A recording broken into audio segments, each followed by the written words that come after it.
Hello and welcome to the Divine CEO Show. It's great to be here. My name's Laura Topper, and I'm here joined today by Claire Sierra. Welcome, Claire, to the show. Thank you. It's great to be here with you, and I love the way that we've connected through mutual acquaintances, and you're writing in the magazine now, Divine CEO, and I'm excited for this conversation and what comes through, to know more about you and your life and your work life, really, and your purpose and mission and what you're doing in the world. So welcome here to the show today. Thank you so much. I'm so delighted to be here. It's brilliant. I love that word, delighted. That just sparked something in me from childhood. It was lovely. Yeah. Well, as writers, we love words, right? Words are important. That's true. That's true. Words are spells. That's why we call it spelling. That's true. So I'd like to read a little piece from your website bio, if that's okay with you, Claire. And for viewers who may not have come across you, then this is going to be information and revealing of you. Claire Sierra is the author and founder of the Magdalene Path, Awaken the Power of Your Feminine Soul.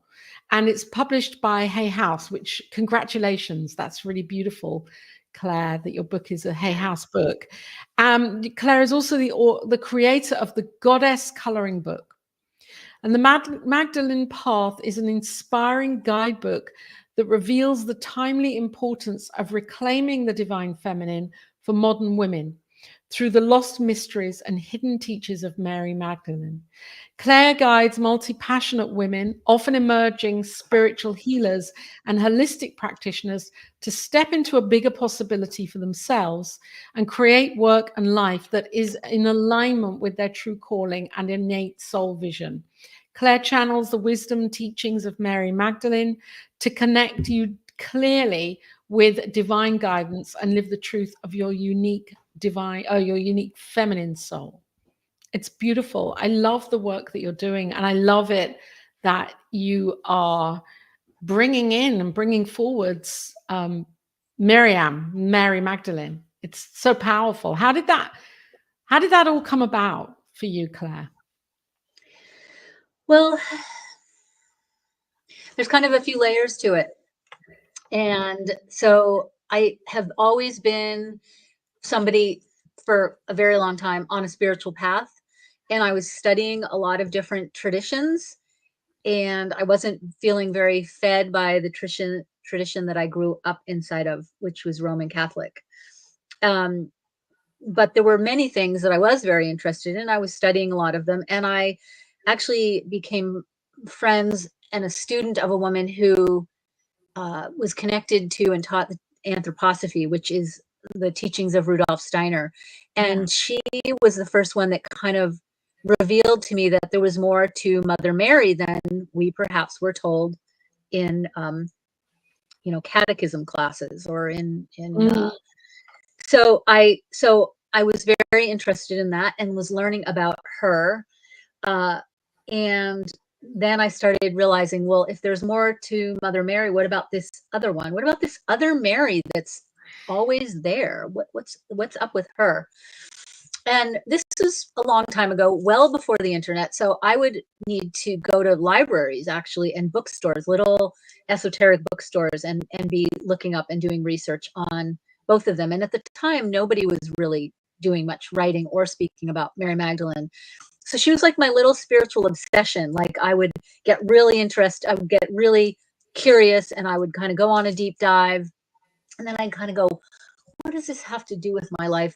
How does this make sense? This doesn't make any sense for anything else. At the time, I was in graduate school studying to be an art therapist. I became an art therapist. I worked in private practice using the arts as part of the psychotherapeutic process. I wrote my thesis on art therapy as a form of shamanism, because I was very involved in shamanism, and I really see the ties between those things. And so this Mary Magdalene thing was just kind of like, it just felt this kind of side gig, I guess, side interest. But I kept being pulled back to her over and over and over. And, long story short, my life had changed many times over. I was living in I was living in Southern Oregon and in a beautiful community and a beautiful house that I had built with my partner. Was in a sweet relationship. I mean, my life on the outside looked really good, but inside I just felt like, Mm. is this it? There's got to be more to life than this. And I was still pursuing spiritual practices and things like that. And so I was praying basically for my purpose. I wanted to know what my purpose was. And I started getting guidance and I write about this in the book, that I was meant to be part of the awakening of the divine feminine, which at the time nobody was really calling it that. There was the goddess stuff going on, and I was interested in that, but the divine feminine, what?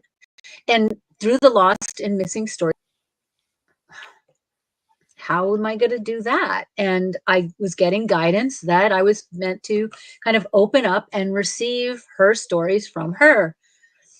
And there were a number of times, Laura, that I just was like, can I have a different purpose, please? I love that. Wait, time out. No. Maybe I asked the question wrong. Let me rephrase this. Let me reframe this. Did that come? That vision? Was it coming through as a vision? Was it coming through as writing? What really it was? Mostly, Yeah. my process is mostly, originally at least, through writing. I've, I guess, always been a writer and a journaler, a consummate journaler. I noticed decades ago that if I would do some journaling while I was upset, often this feeling, this other voice would come in that would be very calm and supportive. So I was getting spirit guidance then, and I knew that that's what it was, and so it made sense for me to start to receive this in writing. And for a long time, no, I'm not sure about that. And I would, well, let me ask a few months later, basically. Yeah. But eventually I realized, it seems like this is it. So maybe I ought to give this a try.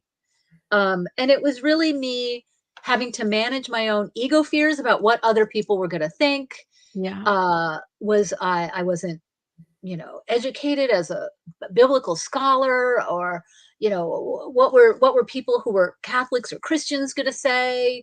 What was my family going to say? What would my friends think? All of those kinds of things just, were just totally getting in my way. And I just realized, but still I was unhappy, or felt unfulfilled, I guess I should say, unfulfilled.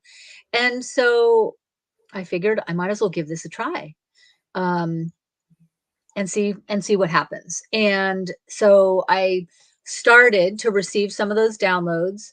And actually, I think if I was to look back in my journals from decades even before that, I was probably getting messages and downloads like this.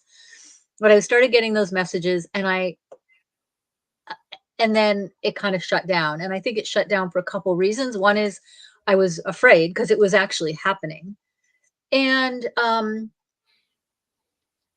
didn't know where it was going to go. And it felt like it was going to be perhaps too much. And coincidentally, by divine order, I was also in the middle of moving and making a lot of life changes. I got married during that time. My partner moved in my house. We got married. We ended up deciding to move, and we moved to a very different part of the area. So all those things were real, very real distractions. But I think also it coincided with my fears about that. So then, after I got settled, I started really utilizing and honing this practice that I had more about receiving guidance, and again was asking about my purpose and was getting the same messages. And then there was a day which I will never forget, that I was in at my acupuncturist office. So I was literally pinned to the table, and all of a sudden this great light came into the room, and I Oh, how like beautiful. peek my eyes open to see, like, is this really happening? Like, Oh, is that this must just it's cloudy outside and now the sun's yeah. coming in?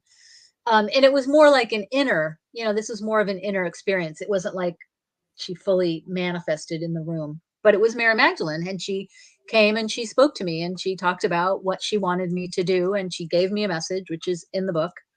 Um, and what our time together was meant to be about, and what the awakening of the divine feminine and what her role was in all of that. And so my acupuncture came in, took off the needles, and I was like, quick, give me a piece of paper. I took a piece of like recycled office paper and scribbled as much as I could so that I could remember it. And I'd ridden my bike there, so I rode my bike like the wind home, like just pedal, pedal, pedal, because I didn't want to forget anything that had just happened. And I went into my room, a room similar to this. It was my art room and my office. And it was like I got the whole download all over again. Wow. And from there I just kept working with it. I still had the doubts and fears, but I just kept working with it anyway, and worked with my kind of my inner parts that were afraid. And I go into a lot of detail when I telling you this story, Laura, because I don't want people to look at me and think, oh, well, I could never do what she did. Or, well, that's great because because this thing happened to you, but that's not what's happening to me. Or, yeah, well, I could never do that because I'm too scared. And I just let people know, yeah, I wasn't really gung ho either. But the part of me that wanted to fulfill my soul's purpose was stronger than the part of me that was scared about all the fluff and fluster that was going on. And I think that that's really, I don't know, it's not true for everyone, but I think there's plenty of people, and probably some of you who are watching, who it's like, I want that to be reassurance. Like, just Thank because you're you. scared doesn't mean it's not a good thing to do, doesn't mean it's not the right thing to do, doesn't mean it's not worthwhile to follow, also doesn't mean it's necessarily going to be easy and like skipping down a path of roses, although it could be. But Yeah. we And can the, meet and the, we can meet what comes. the piece that I'm picking, the thread that I'm kind of picking up here is that it was coming to you. The more you were living by faith with this, the greater the pieces of information were coming to you, until Yeah. that day that you were actually on the acupuncture bed, when I know what Yeah. it's like having acupuncture, and you can't get up even if you want to. It's like That's right. because That's it's right. such an embodied experience. So Yeah. I feel it was you accepting more and more that it was okay, it was safe. And then when you fully embodied that, there you go with the full-blown download. Yeah.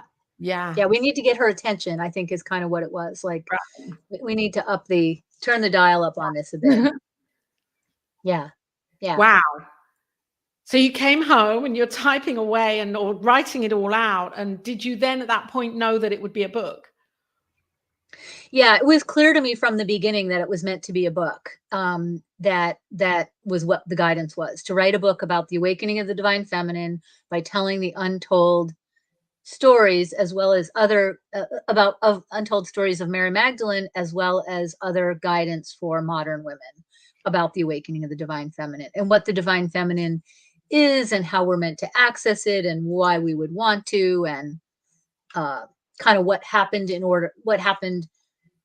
where did the divine feminine go, how did we lose this, all of that, all of those kinds of things are what happened. And yeah, so I knew it was going to be a book. And really, it took me about 10 months to receive all the downloads of the book. It didn't really take that long. It then took me another 3 or 4 years to actually make it into a book. And part of that is the whole publishing process, but Yeah. part of it is it didn't necessarily come out All in fit. neat and tidy chapters, 1, 2, 3, 4, 5. It came out all higgledy piggledy, and I had like, oh, this one goes with this. Oh, and this goes with this, and oh, these stories connect. oh, this is these all fit into this. This is a chapter about this. So there was a lot of like sort of editing and curating and crafting that happened. And I'm wondering, how was your life changing because of it during the process? If it was at all. I mean, receiving the information that you were getting, what was that impact Well, like? if I was fully honest and transparent with you, which I am, then I would say I was often really blown away by it because but in the outer world, I would say it wasn't necessarily I wasn't looking any different or showing up any differently. Um, and I would sort of forget, and then I would go back in, and my practice was before receiving to open to guidance to receive the next download. I call them divine downloads. Yeah. I would reread what I had just written, and I was always really blown away. Frankly, I was blown away by it because, and I was sort of like, why is this not blowing my mind? Like, why is it not changing me in the everyday? And I don't really exactly know. I could guess and say part of it is that's part of the way I am. Is like, even though I'm a very mystical person and I have this still very direct and real live connection with Mary Magdalene, I'm also really practical and really down to earth. And people that work with me, that's what they like, is like that I am really down to earth and practical, not like just there's this etheric being. And it is kind of it is a bit of a paradox. So Well, I you would go back kind of and you needed to ground it, otherwise yeah, it would be just go carry me off away. out Yeah, into yeah. yeah, yeah. I think that I think that's absolutely part of it. And I was living I was living a very 3D life. I mean, was I had been living in the country. Now I was living in town. And so surrounded by lots of people in houses, not off in nature with, you know, fairies and angelics and things like that. Not that fairies aren't, in cities and towns, because they can be, but I was working as a therapist in a community mental health, you know, agency. So I was working with private clients and public, and working with people in the public all the time. So I was, I kind of had my feet in both worlds, but I've always been a therapist who I call myself a spiritual counselor now, because have always really had much more of an eye towards the spiritual life and the soul, and what the soul is trying to emerge through somebody's um, mental or emotional health challenges. So you were in this world, in the world of the 3D world, and you were Mhm. receiving, and at the same time, not only receiving, documenting, and pulling the information together for a document, for a book. Yeah. And did you at times feel as if, or I'm just interested in your kind of if you ever did at all, just completely switch over, so that became your life? Yeah, when I had I published the book, I took a leave of absence. Well, I left my position in the community mental health agency. Partially, I felt for a number of reasons like I was done, and I also really wanted to focus more on the book. I thought I was much closer to publishing it than I actually was, but it gave me the time to focus on that. Um, and to complete the book, and really to begin to own the manuscript, in a sense, to Yeah. go from like, "Ah, I don't know if I want to do this," and, "Oh, this is maybe kind of weird," and what are people going to think, um to to sort of crafting this together, and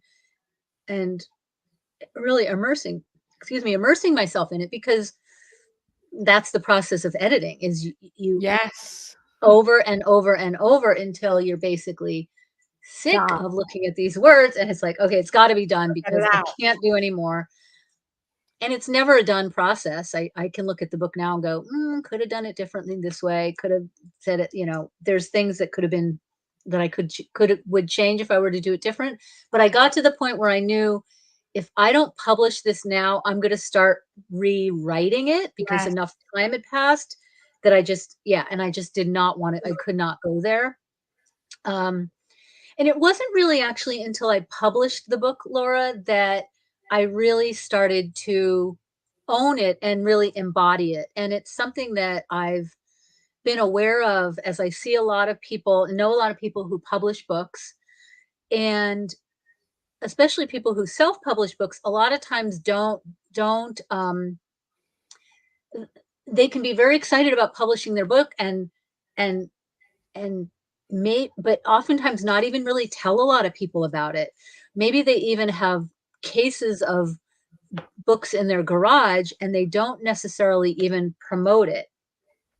And I think that's because there's a stage that comes after you have to write the book and edit the book and publish the book, and then you have to embody the book, which Mm. is really like really taking ownership of it in an embodied way, so that I'm living and speaking and moving in and as an expression of this book. Which is That's not to really say that I do that powerful. all the time, but I mean, that's more of where I'm coming from in terms of my work. And I think that's really, really powerful, what you've just shared. And the reason that I was asking you about this unraveling that's happened for you is because for me and for those that are listening either now or at any point, it can feel as if when we have a, a purpose or a kind of really like burning desire to do what we want to do or to do what we're called to do in our hearts, that it can take time. And then there's this kind of impatience piece where why isn't it happening now? Why am I still in this, seemingly still in this same spot that I Yeah. was 6 months ago or a year ago? And I think that, I mean, that's the reason I wanted to just bring this out with you, because what I was hearing was that the time, it needed to take that time for you to embody it. Yeah. And the book was that piece of then learning that actually you needed to embody the book. That's right. That's right. That's Yeah. so powerful. Absolutely. It's been it's its own transformation course Right.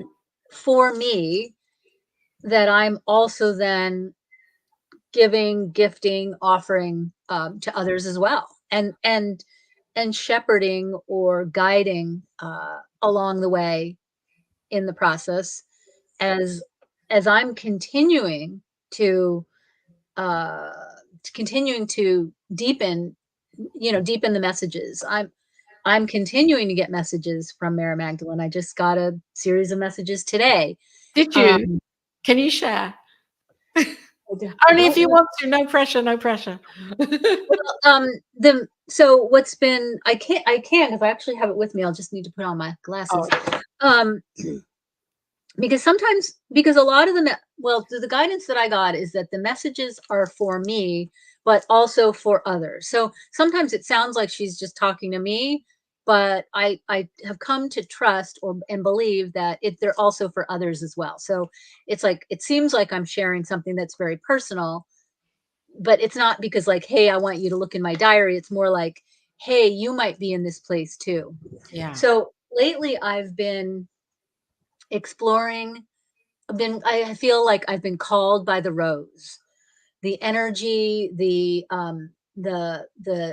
mystical path of the rose, if you will, the rose sisterhood. And we see glimpses and glimmers of that a lot in any writings, um, mystical writings about, well, actually a lot of the traditions, a lot of religious traditions have a path of the rose. It's written about in Judaism, it's written about in Islam, and it's written about in Christianity.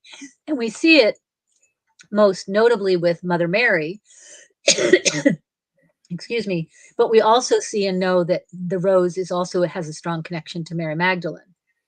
And we also see that in like a lot of the Marian apparitions. Guadalupe, for example, has a lot of rose. So I've been really working with the rose a lot lately as a mystical tool. And I do that in a number of different ways. I'm trained as an anointing priestess, and I've been working with the oil of spikenard, which is the oil that Mary Magdalene carried and anointed Jesus with. But I've Wow. also, yeah, and it's a powerful oil, and it's in the training. That's the oil that chose me to be the temple keeper What is in the spikenard. spikenard? Yeah, and it's a very earthy, planty kind of scent. But I've also been working with rose. Rose as a flower is the highest vibration essential oil, and then I also work with the rosary. After I published the book, I received a download one morning about another way to pray the rosary, this time to Mary Magdalene, as opposed to the traditional rosary is to Mother Mary. And so it's an offshoot of that prayer. It's an updated or a version of that prayer. And it's a very powerful tool.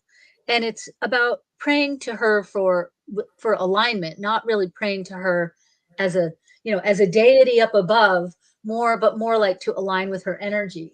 And so if I just go over here, Yeah, sure. Thank you journal. for sharing this. I haven't reread this, so let me and it's not a very long piece. Sometimes the downloads I get are long, and I was just finishing my practices this morning, and I'll put you on the main screen. oh, okay, cool. So I was just completing my morning spiritual practices. I was doing some meditation, and I was working with rose oil. I was working with spikenard oil and then rose oil, and doing some tapping with that. And I was praying in a meditation as the rose chalice. And I had just been praying this rosary, and I use these beads that I make, which are in, I think, traditional Christianity called chaplets. I'm just getting one off my wrist. So there's 22 beads on here, and I pray this prayer usually 22 times, sometimes more if it's really, I'm in an intense moment. But this time I felt like I was going to do 11 because I felt like that was the number to kind of get me back into this practice. I had sort of dipped away from it a bit. And immediately I heard this. So I grabbed my journal and this is what Magdalene said to me. You carry me within you always, prayer or no prayer, the path of the rose. The rosary is a gateway, a portal to the divine feminine. There are other gates as well. This is just an easy, simple one to access. The rose codes, which I'll talk about maybe in a little bit later. The rose codes you're discovering are others. Some are simple, others more complicated, elevated, or advanced. They are coming to you now, coming online now because you need them and humanity needs them. Your sisterhood awaits them. They are ready to unfurl, petal by petal, blossom to bloom.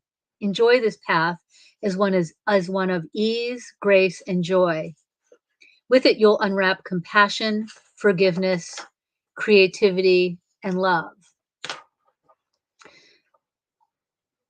As you enter this portal through the rosary, do not feel a sense of obligation or regret or beseechment for your practice or lack thereof. There's none of that pressure here on our side. We know the grace this practice brings and encourage it for that reason. It brings peace. This is never for us, but for you, for your upliftment, tender, centering, remembering, your alignment with us and with your deepest soul self. That is the reason, to bring you home to the goddess within, your divine feminine soul and heart. Blessed be. Oh, my word. That is, as you're reading that, I felt this sense of, it was as if you were telling me that it's okay to really surrender Mm. to, um, to the voice of my soul. Ah. There was just this message that came through. It was like, Mm. wow, this is really Mm. beautiful. It's you kind of taking on these messages every day or whenever they come. And I was sitting here listening and thinking, wow, we get so, I'm speaking in the I, but I know this is the way of the world. We're in this matrix of having to do things in a certain way, in a seemingly logical way, Yeah. in order for it to make sense in our own lives and in our hearts. And as you're Mhm. reading that, I again realized, no, come back to what would most people would call illogical, Uh-huh. and live Yeah. life from that way, from that which I feel I am. And yet, Yeah. as you're reading it, it's like, okay, coming through for me was, Laura, do it even more. Yeah. Go even Yeah. deeper. Yeah. Thank you, I Claire. yeah, yeah, you're welcome. Thank you for sharing that. It's always really touches me to feel how these messages touch others because yeah, it's that's beautiful.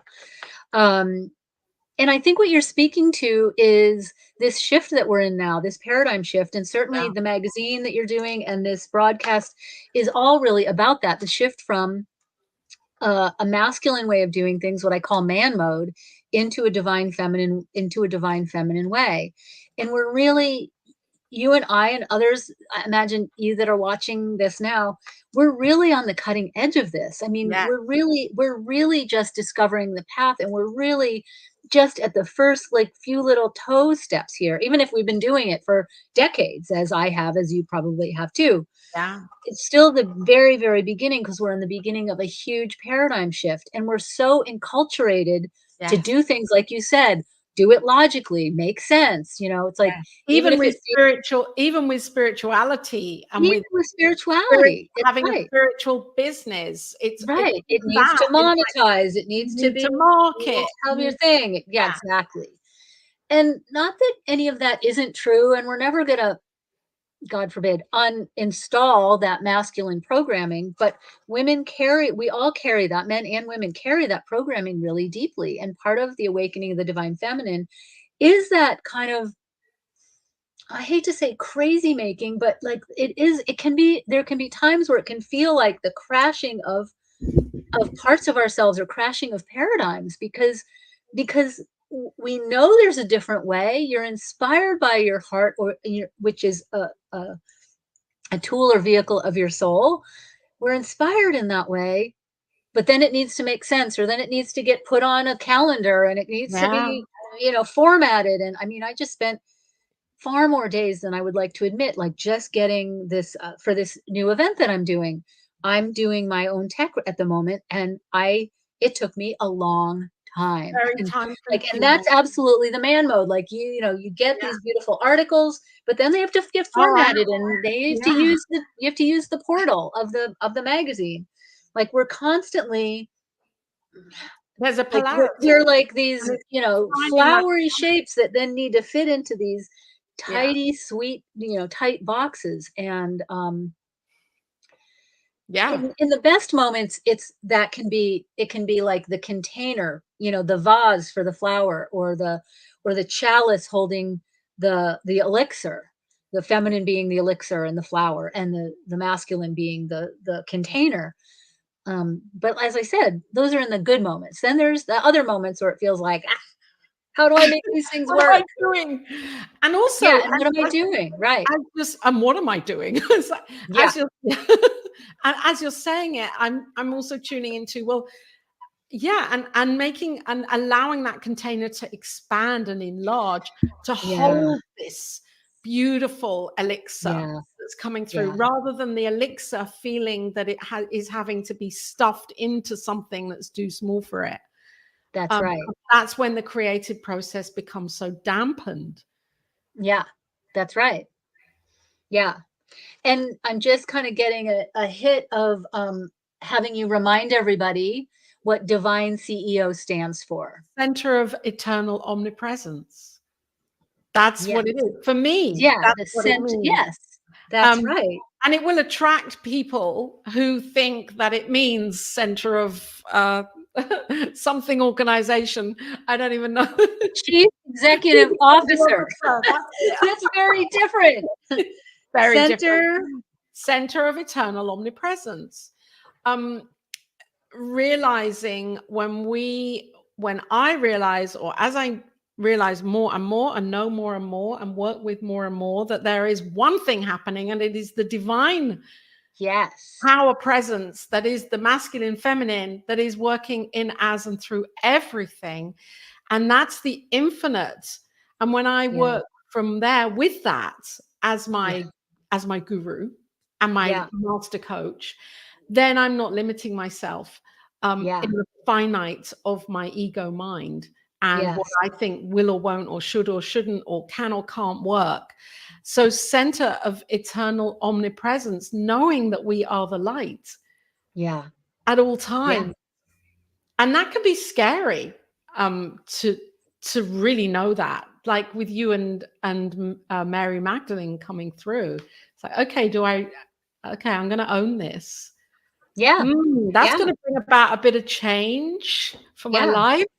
Yeah, that's right. In ways that I have no way of knowing. Yeah, and but it's like, oh, I can either stay in the thing. They can stay in the thing that I know, which is good, but and should be great, but doesn't feel great. Or I can move into this other thing, which I don't know what that is. I don't know how that's going to be. I don't know what's going to open up there. But if it's in response to me asking for spirit guidance, show me the way. What's my divine purpose? What's my path? What am I really here for? I have to believe that that's going to be better, but that doesn't necessarily mean, oh, I think this is important for some people to hear. That doesn't mean that I have the answers all the time. Like even for myself, let alone for someone else, that doesn't this isn't, because that was the one thing is like, I do not want this to be setting me up as some guru or something like that. Like that I know the answers.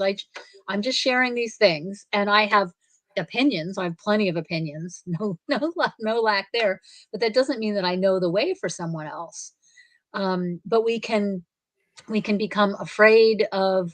But as I was saying, like we get this guidance, we move forward, but then there's stumbling blocks. There's we don't there's like me spending 3 days doing this opportunities to tech stuff grow. that I didn't expect, or you needing to switch platforms for the magazine or whatever it is.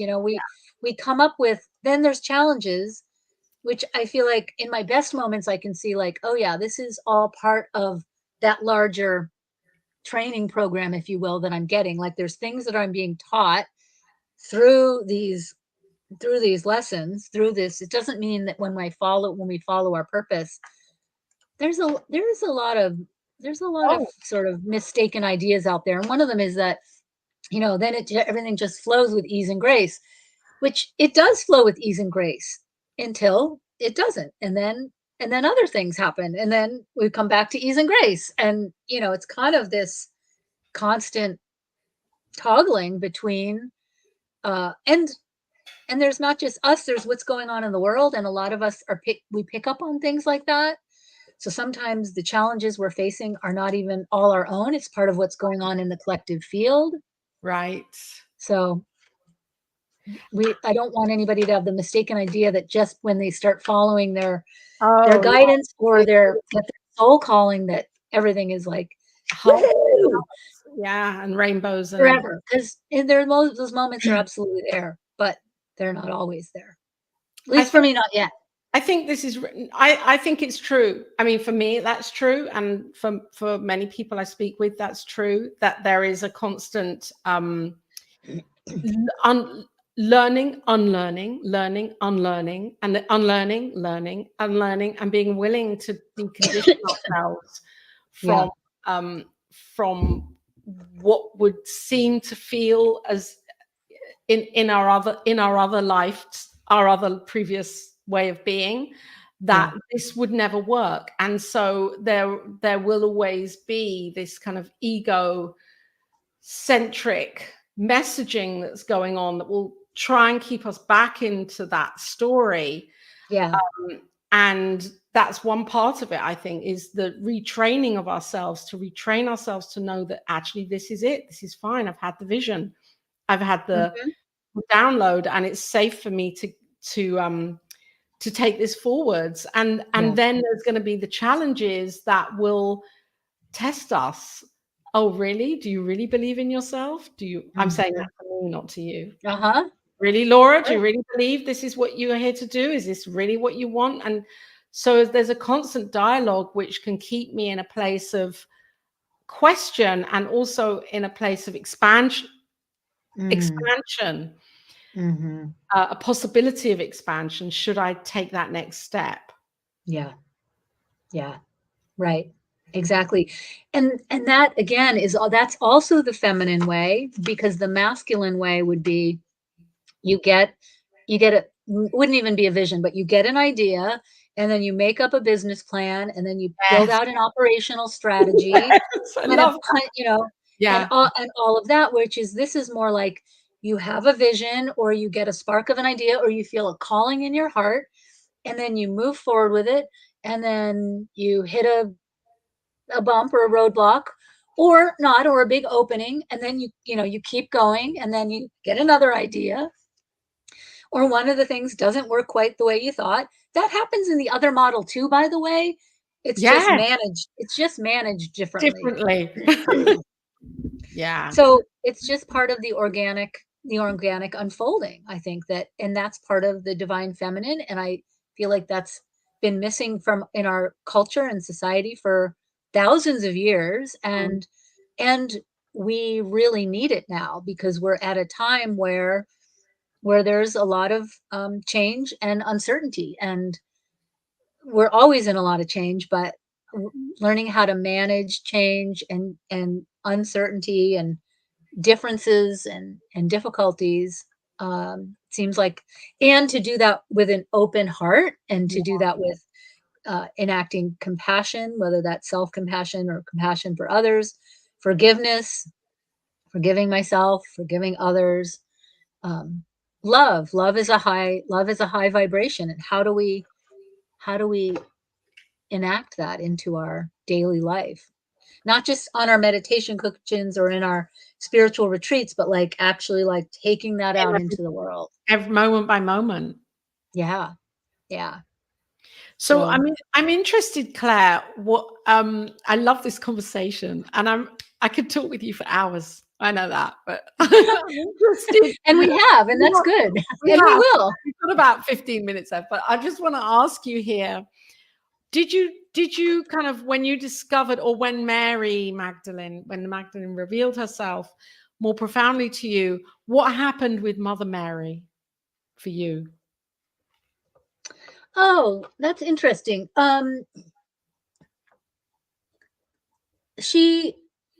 She's never been a really very present guide for me. She was way back in the beginning, when I found out that there was more to her life than what we were told. It was really more of that sort of historical curiosity. And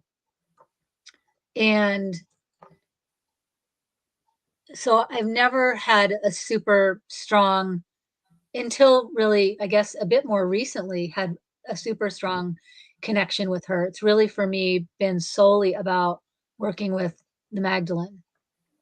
In fact, I had a statue, a really beautiful, big statue of Mother Mary that was my grandmother's, and it sat on my dressing table for a long time, and I loved it. I mean, and I just totally loved it. And one day, the window was open, and the wind came in a certain way, and it knocked something else, and the thing went crashing. And it just really, to me, signified like that picture of her, and that relationship to her, that needed to change, that needed to end. So it's really only been lately for me that I've, even though I received and have been teaching this Magdalene rosary, I haven't really been praying the traditional rosary very much, um, or ever, except for maybe times of crisis. I tend to uh, have tended not to use it. But just lately, it was maybe a year or so ago that this painting came to me, which to me is a very much an emanation of her. And then lately, I've been really feeling called by the rose and the path of the rose. And it was really only then that I started thinking about and writing about Mother Mary as being part of who and what I would be teaching about. Um, also, like Magdalene, think she is a much more powerful and important figure than we were led to believe. I Yes. think she was the leader of the movement that Yeah. Yeshua, Jesus's actual name in Aramaic was Yeshua, Yes. and I think he was sort of the front man, but she was the spiritual leader behind all of that, along Yeah. with many other women, many of whom are named in the Bible, which is why you see all those Marys, Mary Salome, Mary Cleopas, Mary Jacobi. Who are these Marys? Well, Mary was, from my understanding, Mary was a title, and it was like a priestess title. There were still priestesses then. I mean, we are not really Oh, told yeah. that, but Yeah. there were. Yeah. And if you know how to look and read things, even in the traditional Bible, you can see evidence of that. Mary was brought to the temple. She was presented to the temple. We don't hear about her leaving the temple. We hear about her being presented. Anyway, so yeah, so she's been sort of coming back in, and I see them as really being, parallel teachers, and I think they carry different energies, and so I think some people are more drawn to Magdalene. I think people are often drawn to Magdalene because there's this sort of embodied earthiness about her. I mean, I think as women, we can relate to the misnomers, misunderstandings, slander about her. Not that any of us need to have experienced that, but just the way women in general have. And also that there's sort of an earthiness about her. There's an implied sensuality about her Sure. that definitely, I think, and that for some reason people are very awake to her now. When I first started writing this book, there were hardly any books about Mary Magdalene, and now I Now, hardly go. And yeah, now Mary Magdalene is hot topic. She's very popular, which I think is good. I think that's really good. I think there's a lot of different ways and a lot of different, every person is going to present a different version as they are different people. And there's a lot of women out there that could be really met and really fed by the Magdalene wisdom. And so I think that's really amazing. and I think that as we open up and expand as a collective in consciousness, then the message is going to come through different people in different ways to reach different people in different ways. Yeah. We all hear things differently, and we're all attracted to different people for different reasons, and our senses Yeah, reach out, absolutely. vibrationally and in frequency. So I Yeah. wanted to share this because these are your paintings and Oh, yes. works, and Yes. also a masterclass that you've got two masterclasses happening, Yeah, haven't so you? actually, if you go over to events, so you go over on the bar at the top, go Yes. to events, and then that's the first one is the retreat, um, which is coming up in November. And that's at my husband and I own a boutique retreat hotel in the Columbia River Gorge, which is outside of Portland, Oregon. Yeah, there's another one of my paintings. That's a Mm, Guadalupe image. I like to do things about Guadalupe. There's a picture of the hotel, actually. It's a beautiful. really beautiful Edwardian era hotel. And so that's a 3-day retreat that's coming up November 8th to the 10th, 2024. And the access to it, the URL will be in the show notes.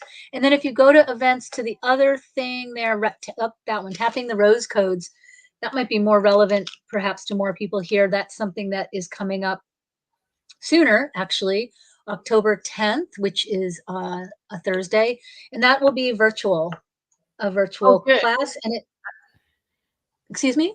Yeah, that's good because it's Yeah, virtual.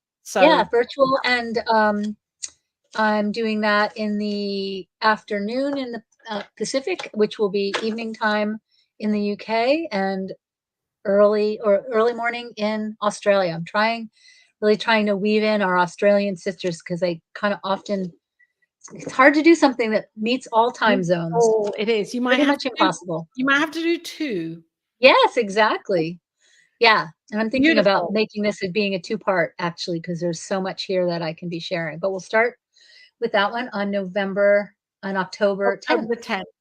Yes. And And then on that's to called Tapping the Rose Codes, which is all about, as the name implies, different tools, different sort of the history and the tradition and the mystical juiciness of what the path of the rose is, what the rose codes are, and then also some very practical tools using and practices that we'll do in the class. So it's short, but I think it'll be really a deep dive. beautiful. And everybody that's watching right now, you can go straight to Claire's website here, magdalenepath.com.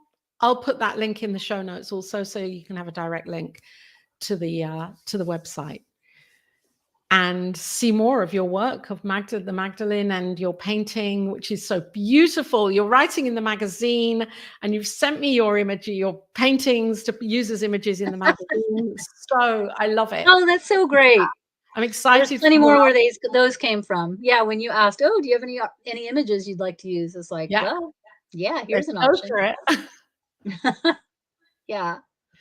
Yeah. So let's kind of come to a closing here. Yeah. And I'd really love it if you would read out or share for a few minutes your Magdalene or Mary's kind of vision for our lives right now, where you see the possibilities for us in this unification of divine feminine, divine masculine.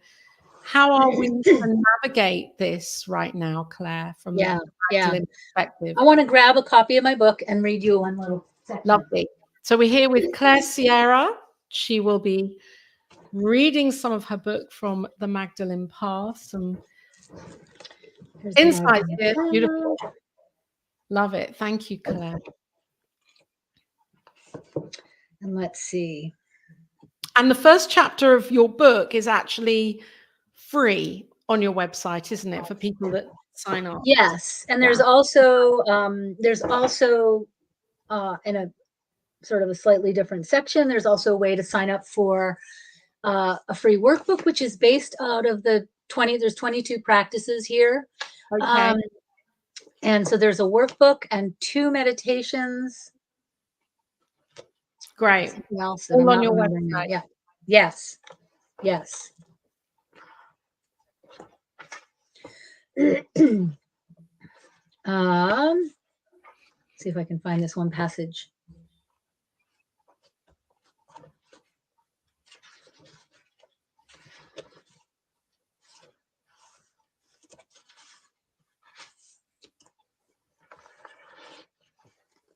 Well, this is about God, goddess, and all there is. So I was thinking a lot about this goddess business for many days. I hesitated to get aligned with a movement to awaken the divine feminine because I felt like everything is God stuff. We're all divine. This is all divine. Source or spirit, the divine creative force, is genderless, and I didn't want to be part of creating more male, female, us, them polarity in the world. God, goddess is embodied in all kinds of sacred form. People, animals, plants, nature, all living things are created by the spirit and often have a gender, but everything in essence is still all one, all God.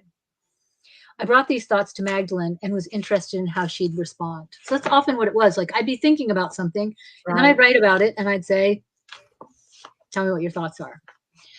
One aspect we want to emphasize is that the expression or awakening of the goddess is happening.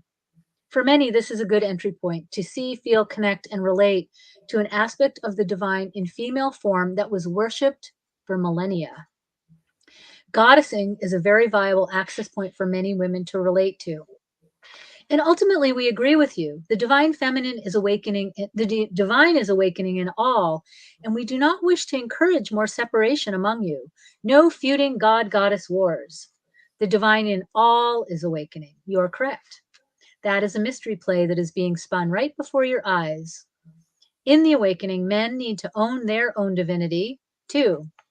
The God of your Abrahamic religions may be male in gender, but he is not one of the guys for your male partners to relate to. As a result, since God is outside of and above them, they model themselves after a deity that is distant, aloof, judging. However, the New Age and other philosophies also fail by conspiring to create a gender neutral form of divinity. By identifying the divine as the universe, a term that I still use, source remains outside of you, infinite and impersonal, not related and embodied. It's not connected to creating in godhood on earth. It's a large swirl of galaxy, large, expansive, all-encompassing, like the external Father God in the sky many of us were raised with. This aspect of divinity remains separate and distant, much like the God of your ancestors, parentheses, Yahweh, Allah, Jehovah, and perhaps even Jesus, end parentheses. Divine beings that are outside of you, separate and complete. In reality, Goddess is in everything and everyone. Your people are not aware of that yet, but are becoming more so. The perspective of new thought teachings comes closer to this reality. How funny, I did not intend to read this, and I know you and I have talked about this. The perspective of new thought teachings come closer to this reality. That philosophy teaches the awareness that we're all part of one God, that you are in and of God. You are an aspect of the divine living in human form. There are other religions and esoteric streams within major religions which have had this perspective also. But because it's so radically self-referencing and intangible, it's been written out of or conveniently ignored in the great books. The belief has been that as long as God is outside of you, you need to go to a God connector, priest, rabbi, guru, etc. When God is within, there's no need for that hierarchy as a point of connection. And the perceived threat to the religious hierarchy is that spiritual leaders would no longer be needed, although Yes. that's false. I love it. People always need community and focus for worship, along with education. Everyone needs guidance and support for realignment with God, Goddess, and the truth when life naturally causes us to forget. Your forgetting would be lessened with the inborn knowledge and teaching from birth that we're all God, we're all Goddess. You are social creatures and you're not meant to do it alone. Just as you seek support from spiritual guides and mentors now, there's still need for community, and congregation is a natural expression, but not from a place of coercion or fear. So that is not exactly the reading that I would have thought to read, but that's the one that opened. And so I just trust that as a perfection for this conversation and for this audience that we're gathering with today. Oh, yes. I think that reading is a perfect answer or a solution to the question that came through. You know, we all are seeking a way forwards now, aren't we? We're all seeking, yes, the opening and the knowing of the divinity within.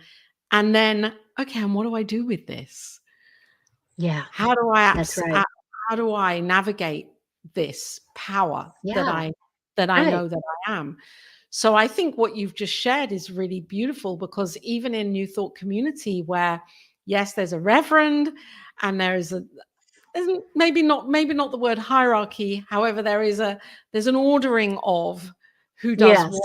And I love this idea now of the circle, that we're all here learning, and the topic is the teacher, rather than certain people know more, and because we're revealing it from within.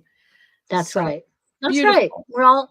We're all just sort of tag teaming, like someday Yes. it's you, someday it's me, someday it's her, Yeah. someday it's yeah. Yeah. None of us have to be all it all the time. That's just too much pressure and too Oh, exhausting. far too And much pressure. yeah, yeah, yeah, Thank you so much, Claire, for yeah. being on the show today. Oh, And my for the delight. viewers and listeners, thank you for being here and tuning Absolutely. in. This will always be on YouTube and on Facebook. So Yeah, great reference point to come back and listen again to what Claire has shared today in this conversation. I'll be interesting to see what I said as well. Yeah. Yeah. I Yeah, love it. I knew that we would have fun and dive deep, and I'm really delighted to be here and to be part of your divine center of eternal omnipresence. Yes, thank you for your yes. Yeah. Come back in the new year as well. Next year, come back on the show again and Oh, share. I'd love I to. know, I'm sure there's going to be Absolutely. more messaging coming through. Definitely more. Definitely more. And we'll just leave with your website up here so people can tap in Perfect. and check out your amazing offerings. Well, thanks so much. I'm so Thank glad to get you. a chance to talk to you. Bye Bye for for now. now.